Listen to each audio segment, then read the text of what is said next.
El gobierno español transmitió por distintas vías a su par uruguayo su molestia por recientes declaraciones de la senadora nacionalista Graciela Bianchi, donde acusó al Partido Socialista Obrero Español de financiar y llevar consigo los valores de narcodictaduras. Según fuentes consultadas por MBD Noticias, la molestia refiere a que las declaraciones de Bianchi fueron realizadas en su calidad de vicepresidenta en ejercicio. Ante esto, el canciller Francisco Bustillo en Uruguay y la vicepresidenta Beatriz Argimón en España pidieron disculpas a las autoridades ibéricas bajo el argumento de que esas expresiones no representan al gobierno uruguayo. La situación también es analizada por la oposición en virtud del impacto internacional que puede generar este tipo de expresiones. El presidente de la República, Luis Lacalle Pou, en tanto, prefirió hoy no manifestarse sobre el tema.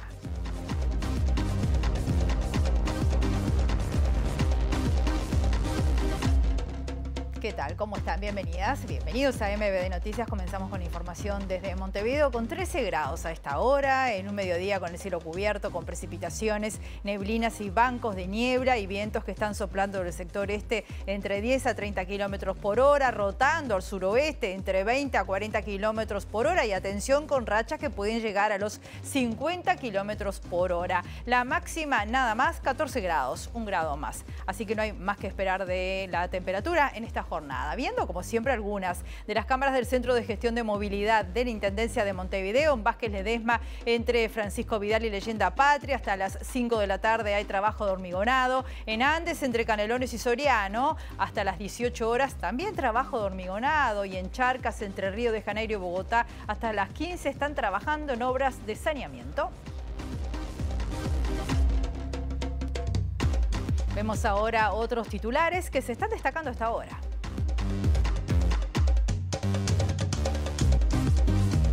FANCAP ocupó la refinería de La Teja en rechazo a la asociación del sector Portland con privados por los eventuales perjuicios para el Estado. El presidente de ANCAP, en tanto, afirmó que el gobierno seguirá adelante con el plan de asociación.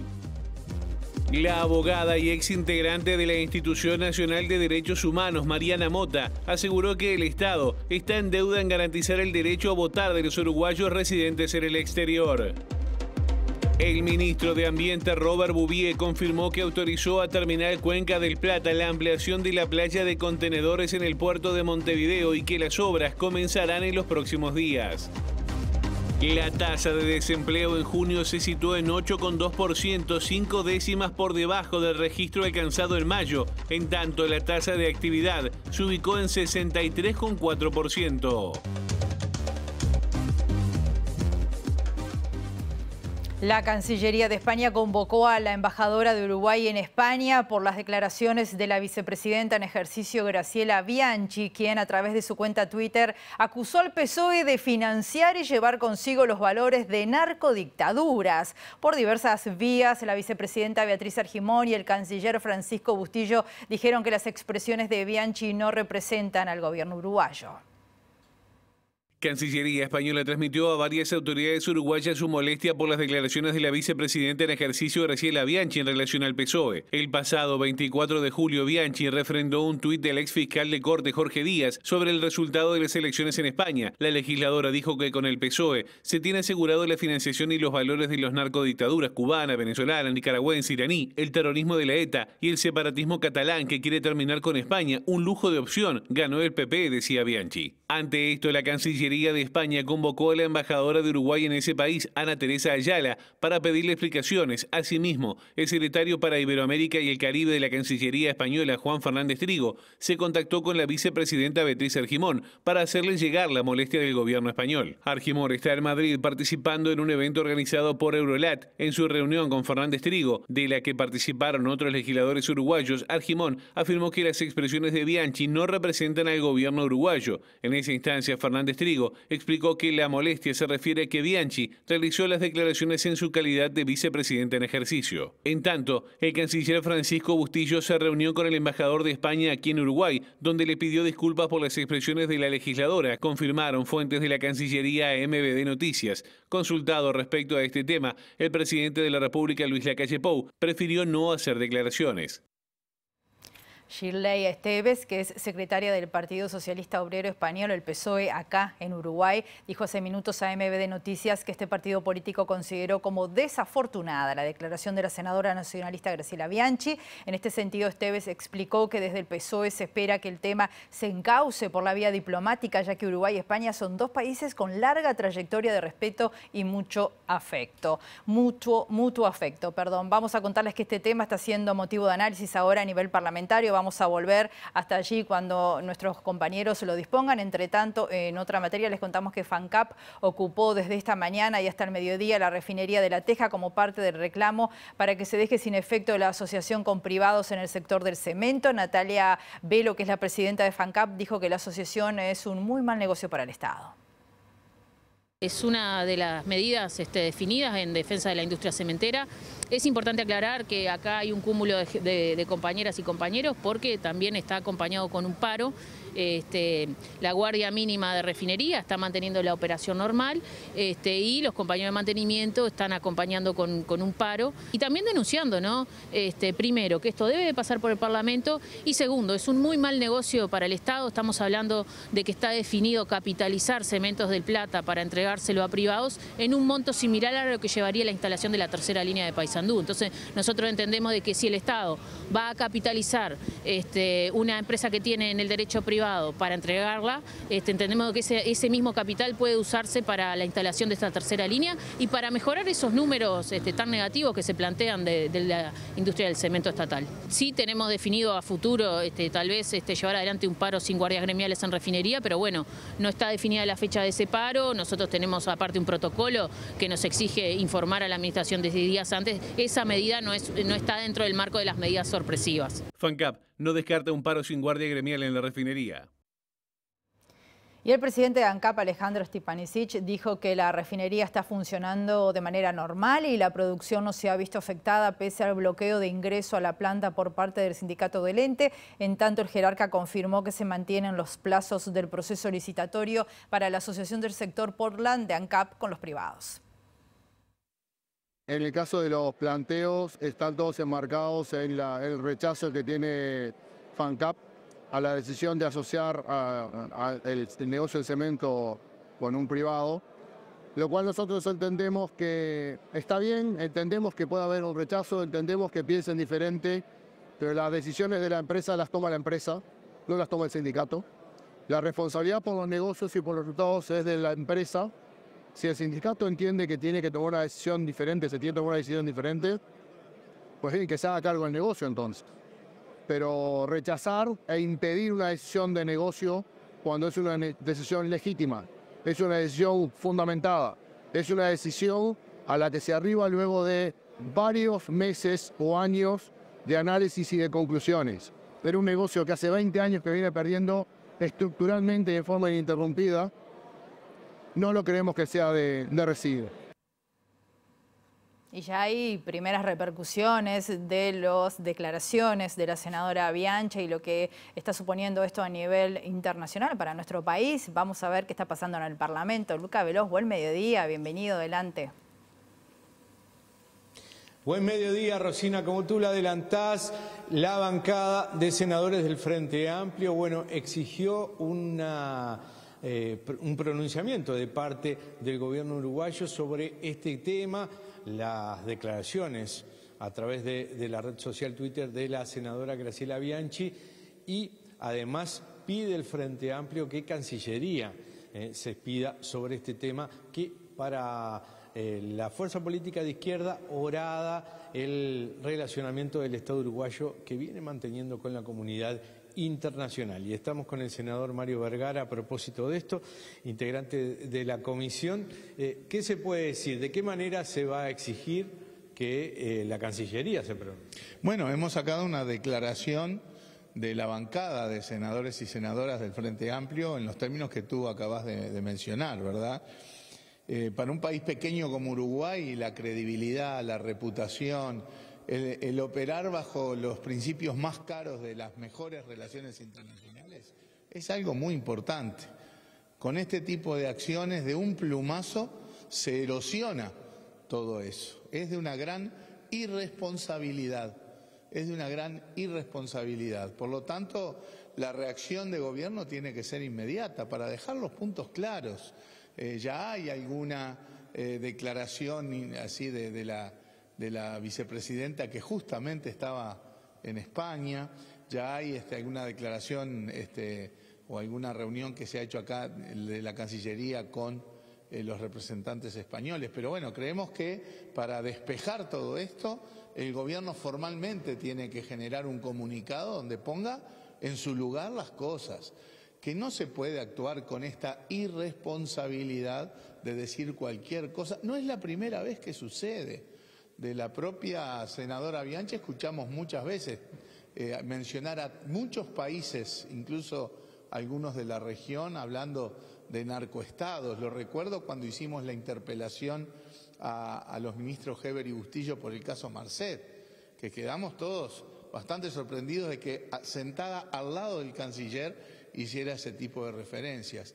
Pero cuando la senadora tiene la investidura de la vicepresidencia de la República, las cosas son aún más graves.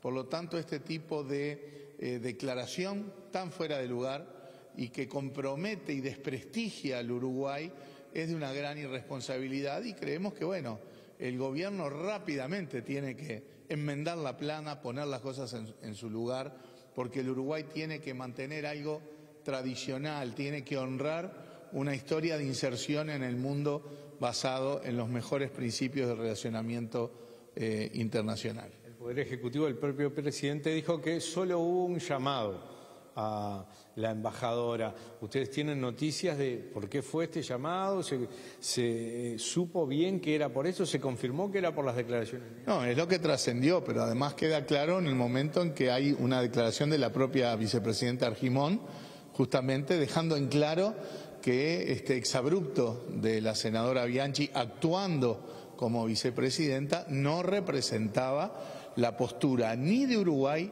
ni de nadie del sistema político uruguayo. Por lo tanto, queda claro que era el punto de discordia, ¿verdad? Porque yo creo que hay que tener la visión institucional y la responsabilidad institucional, sobre todo cuando un senador, una senadora, tiene la investidura de la vicepresidencia o eventualmente de la presidencia de la República, ¿verdad? Más allá de esto, Vergara, porque bueno, hay una cuestión de fueros también. No es un tema de fuero, pues no estamos asociando esto a un tema de delito, ¿verdad? Es un tema de responsabilidad política. Y bueno, si en nuestra visión, si no hay una respuesta clara de parte de gobierno en cuanto a dejar bien claro el tema, obviamente uno tiene como oposición la obligación, diría yo, de plantear esto como un asunto político en el Senado y discutirlo, ¿verdad? Pero en la órbita estrictamente política. Nosotros hemos visto muchos desmanes de esta naturaleza, y déjeme agregar uno de estos días, ya que estamos, porque un conjunto de legisladores del Partido Nacional fue a reunirse con el fiscal general en una clara muestra de presión, horadando también los equilibrios entre los poderes en el país y la calidad de la estructura democrática, ¿verdad? Una presión absolutamente indebida. Bueno, ahora también, claro, nos damos cuenta que en esa delegación estaba la senadora Bianchi, pero entiendo que eran también en estas fechas en que ella estaba oficiando de vicepresidenta en ejercicio.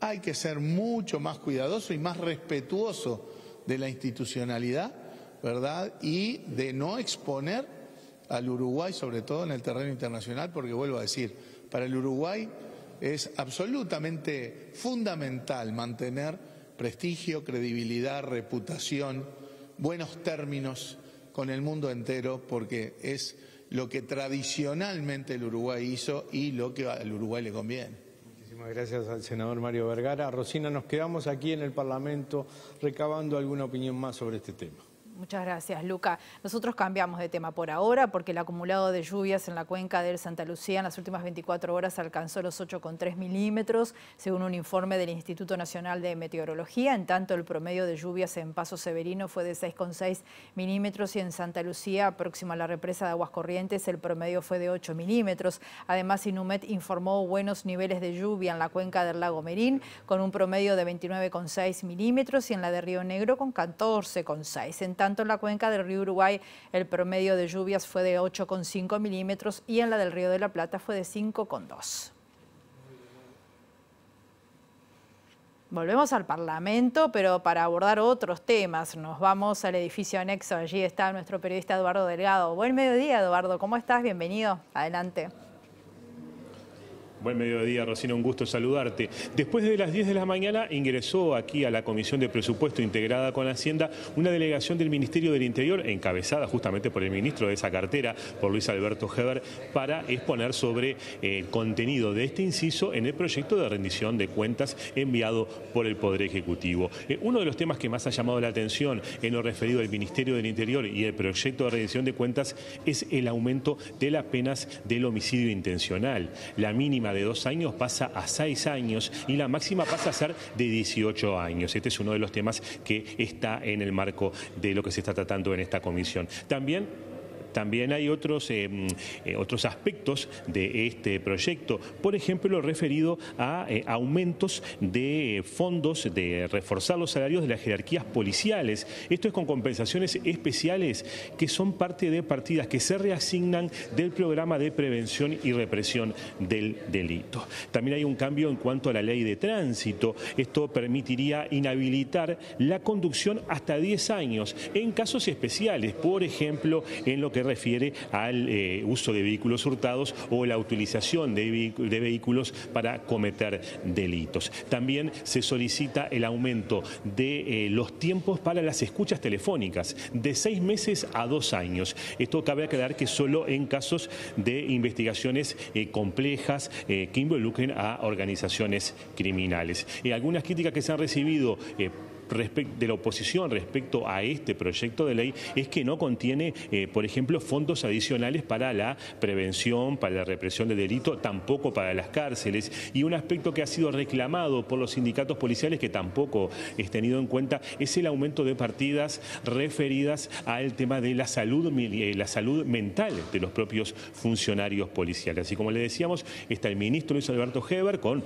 buena parte de su plana mayor de ese ministerio comunicando el contenido y contestando las preguntas de los legisladores sobre este inciso de rendición de cuentas. En lo que se refiere a los exabruptos emitidos en la red social Twitter sobre el Partido Socialista Obrero Español, el gobernante justamente en España por parte de la vicepresidenta en funciones, Graciela Bianchi, cabe señalar que la senadora prefirió no hacer comentarios sobre este tema tras la reunión del Senado, justamente, que además ella presidió por el carácter de vicepresidenta de la República que está ejerciendo. Sí, como ya han dado cuenta en el informativo, ha habido varios comentarios de otros legisladores sobre este tema que promete tener consecuencias.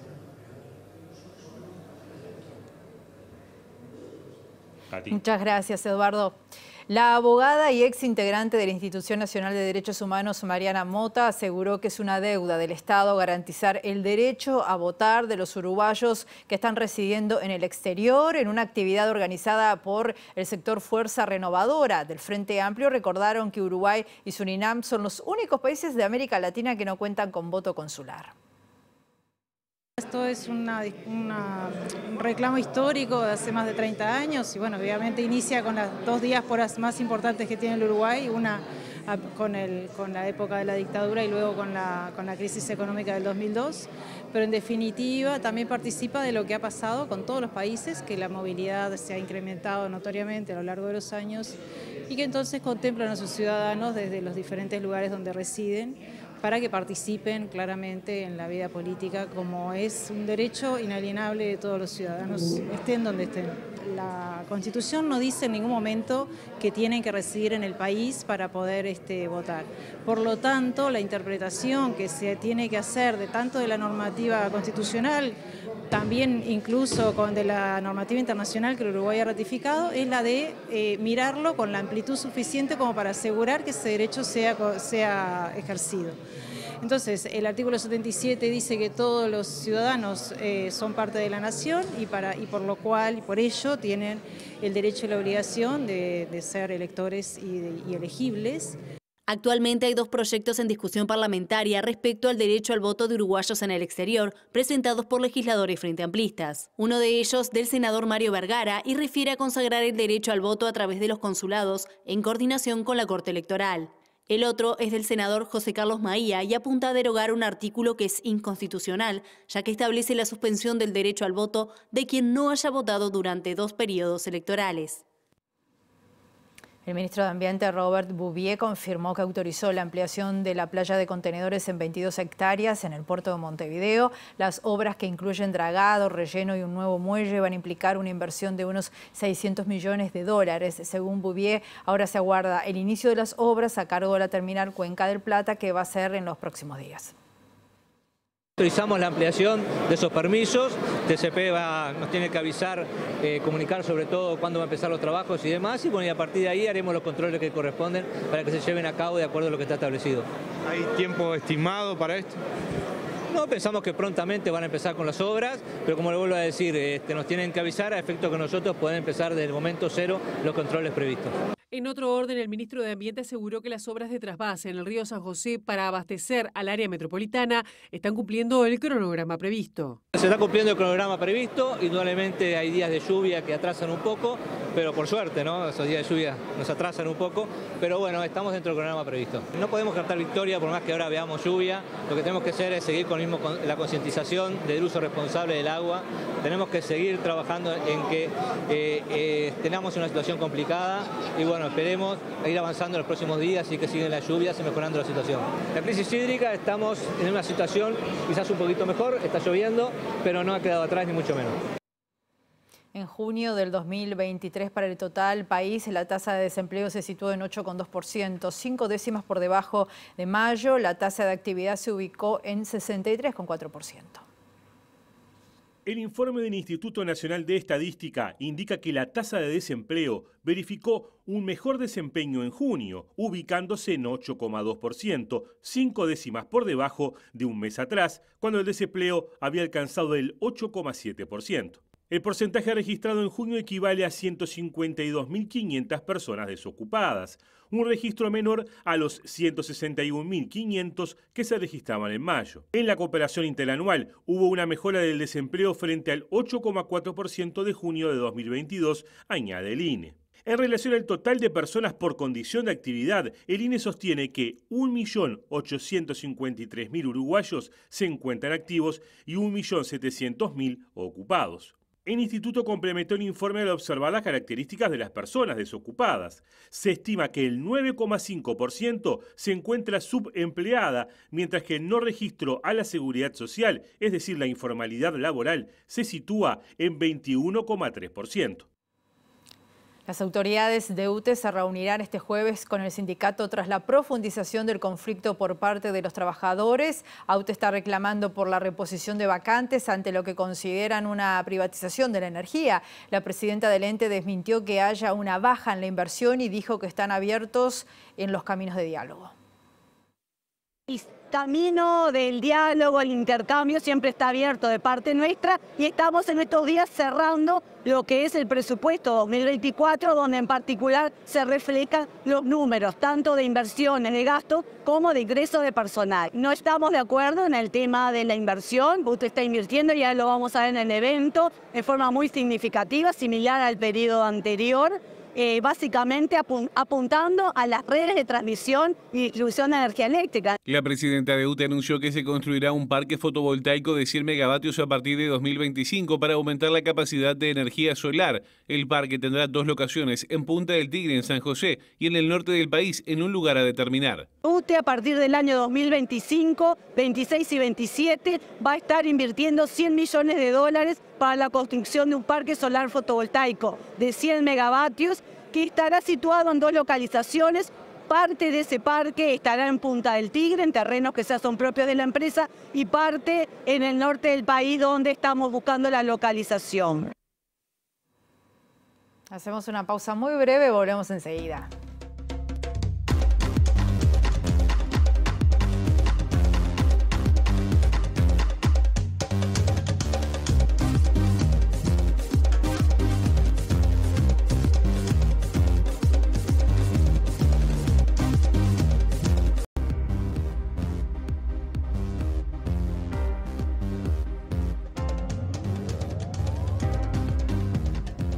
segundo bloque de MBD Noticias. Continuamos con la información con 13 grados a esta hora en Montevideo. Les contamos que Natalia Cámara, que es la coordinadora del espacio La Casa, alertó por la cantidad de personas que hay en situación de calle en Montevideo, hizo hincapié en el número de extranjeros. Además, en una entrevista aquí en primera edición de MBD Noticias, pidió que como sociedad tengamos un trato respetuoso y empático con las personas que están en situación de intemperie.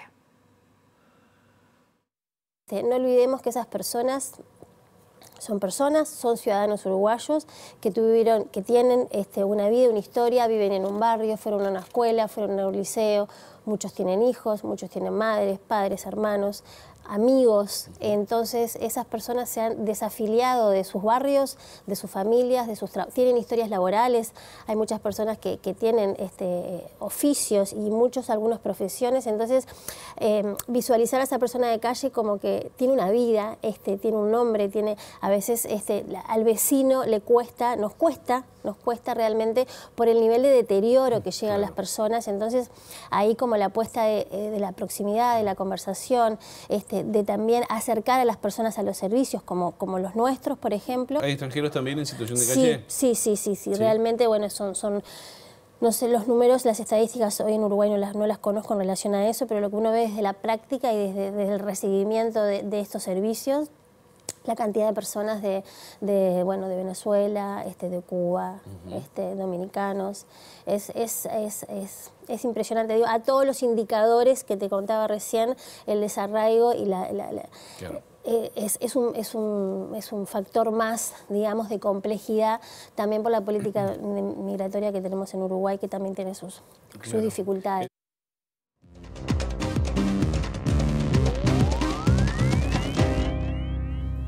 El presidente de Ecuador, Guillermo Lasso, decretó el estado de excepción luego de una masacre que dejó 31 personas muertas en la cárcel de Guayaquil, ocurrida horas después del asesinato del intendente de Manta y de que 2 periodistas abandonaran el país bajo amenazas de muerte.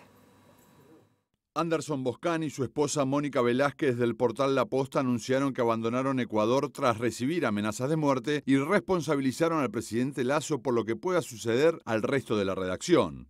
El comunicado denuncia que la situación se agravó a partir de las investigaciones divulgadas en el caso conocido como El Gran Padrino, en alusión a Lasso, sobre una red de corrupción en empresas públicas.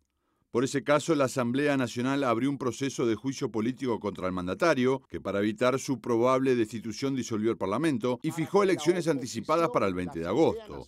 A menos de un mes de esa fecha y con la oposición del movimiento UNE de Rafael Correa encabezando las encuestas, se desató una ola de violencia que está conmocionando la sociedad.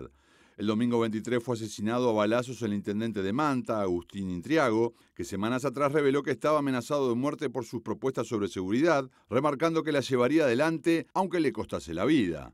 En ese marco ocurrió una nueva masacre en la cárcel de Guayaquil con saldo de 31 muertos por enfrentamientos entre bandas. Por eso el gobierno impuso el estado de excepción con toque de queda entre las 22 y las 5 horas.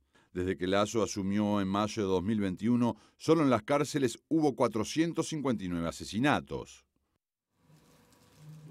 Nos vamos, volvemos a las 19 horas en nuestra edición central y mañana a las 8 con MBD Noticias, primera edición. Que pasen muy bien, hasta luego.